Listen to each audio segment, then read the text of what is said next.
Come with me to a place of wild and magnificent beauty.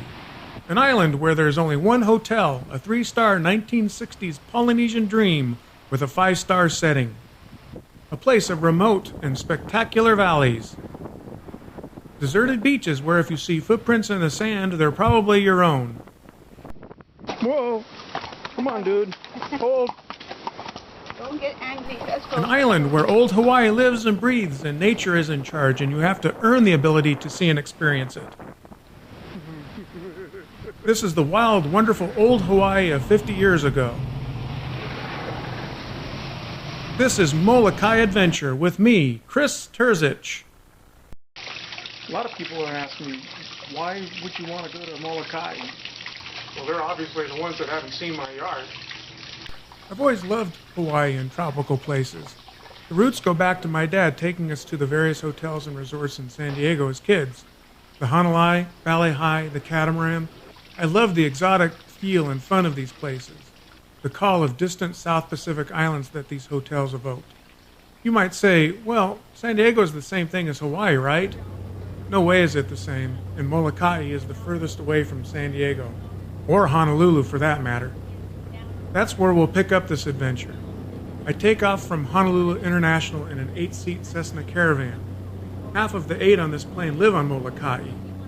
The conversation turns to how sure-footed mules are and how they never fall. I suppose I'm comforted, but first I'd like to get there before worrying about anything else. As Honolulu slips away from view, I look down and notice a pretty wild and angry ocean, complete with whitecaps. This is the channel where every year intrepid folks paddle from Molokai to Oahu. Bravo to them, I think. Then I see my first view of the island. I think, wow, looks rough around the edges, but I think I could swim and snorkel in those coves. Nice and calm and protected. Lesson 1 about Molokai. Nature is in charge. This clumsy dude from SoCal is out of his element, possibly not even on the same planet. I did find some calmer water. South Molokai is ringed by a barrier reef and a calm lagoon dotted with dozens of ancient Hawaiian fish ponds. There's also nobody on the beach. Completely deserted. As I set up my camera, I think, who messed up the beach with their footprints? Some jerk tourist. Then I realized there are my footprints. So much for planning your shot, Mr. Spielberg. A bit higher in elevation and heading north, I get to a blustery overlook and my first glimpse of Kalaupapa, the infamous colony where those afflicted with Hansen's disease or leprosy were stranded by that angry ocean and those impossible cliffs. We'll see more on that later.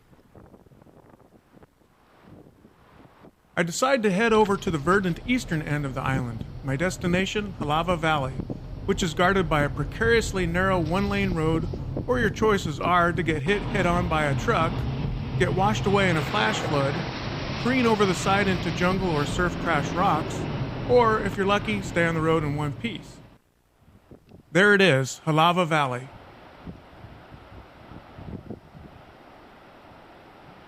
Privately owned by locals in the Nature Conservancy and fiercely guarded, you need to go on a special tour to get beyond the beach area. It is a job getting here, but it's well worth it. A photographer's dream for sure.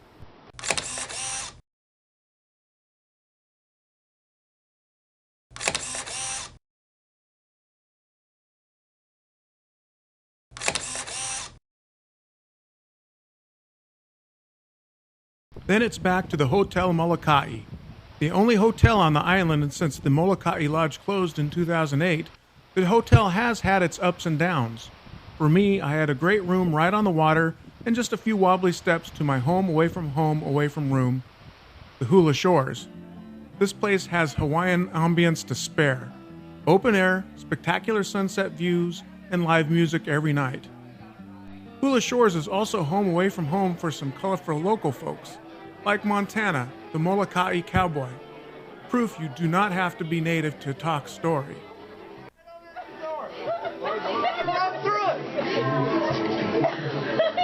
How do you like her now, you little runaway son of a bitch?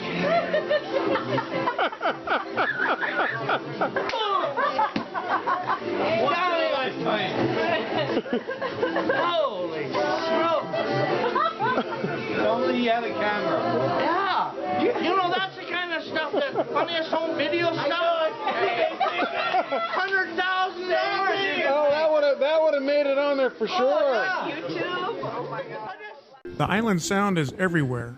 As I wait to mount my mule named Stripe to take the trek down the steep cliffs to the tour of the leper colony of Kalaupapa and Kalawao, I get a personal serenade from Roy, the mule ride owner. As I ride Stripe down the road and over wide and gentle paths, I'm thinking this isn't so bad. Interestingly, the guides engaging me in some mindless banter, presumably to make me calm, actually make me nervous, as if I'm about to have surgery and the guy in the mask is talking to me as the fluorescent lights go by, or as if I'm about to fly off a cliff and there'll be 2 stripes on the rocks below. As the wind picks up, I can see the trail is going to get narrow and steep. I'm beginning to like this banter. It does make me calmer, and it makes me feel like a wimp. After all, the guides aren't even holding on. The boat and all and a half to get down.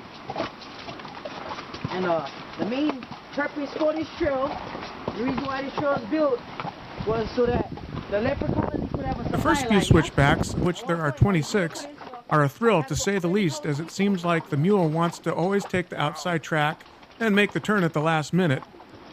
These mules could do okay at Six Flags, but our calm mule guide tells us this ahead of time, which helps and also heightens the sense of anticipation. It does not lessen the scary factor, only going around a few more switchbacks successfully does that.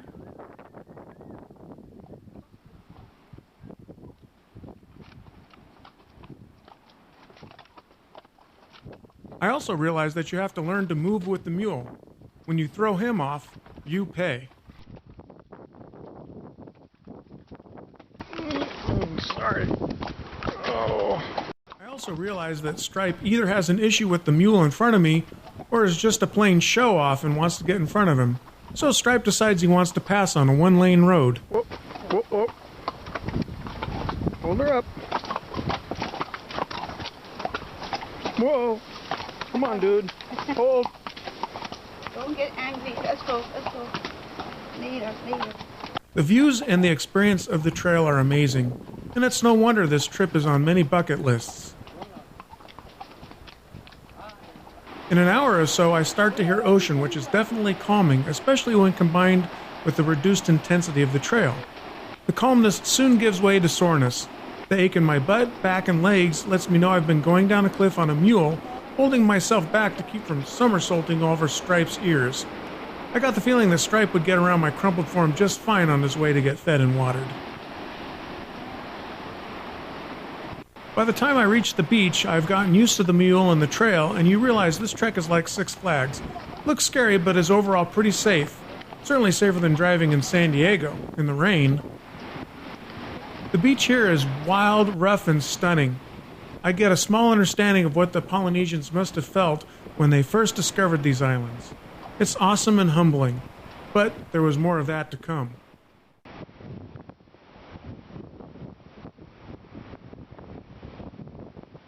Situated on the leeward side of the peninsula, Kalaupapa settlement is still home for several surviving Hansen's disease, aka leprosy patients. Kalaupapa is the second settlement on the peninsula. Once a community in isolation, Kalaupapa now serves as a place for education and contemplation. The site became a national park in 1980, dedicated to preserving the memories and lessons of the past.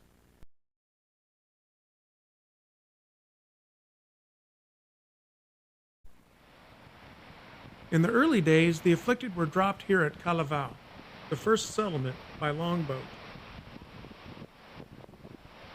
If they refused to get off the ship, they were thrown off and forced to swim to shore.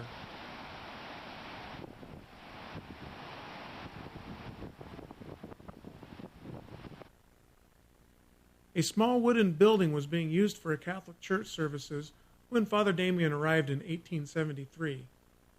He and patient helpers enlarged this church twice, called St. Philomena's.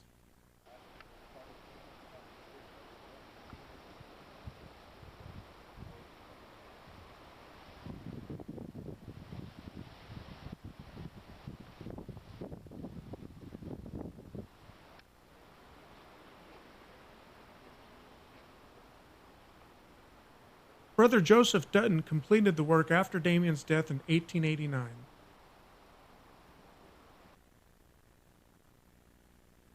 This historic church's breathtaking physical setting and nearby graveyards illustrates both the tragedy and peace of Kalawao.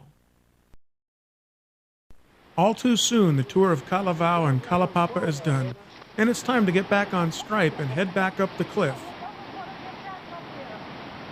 It only takes an hour to get back up to topside Molokai, 1/2 hour less than going down. My back and butt are not disappointed.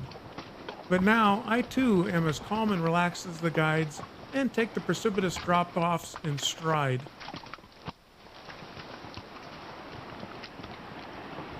Stripe and I now have an understanding and all is right with the world.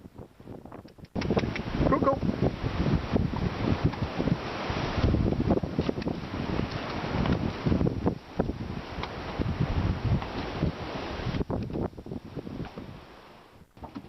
Passing over the bridge that reconnects a part of the trail lost to a landslide a few years ago, I realize the scale of what I've just seen, and a sort of satisfaction mixed with melancholy comes over me.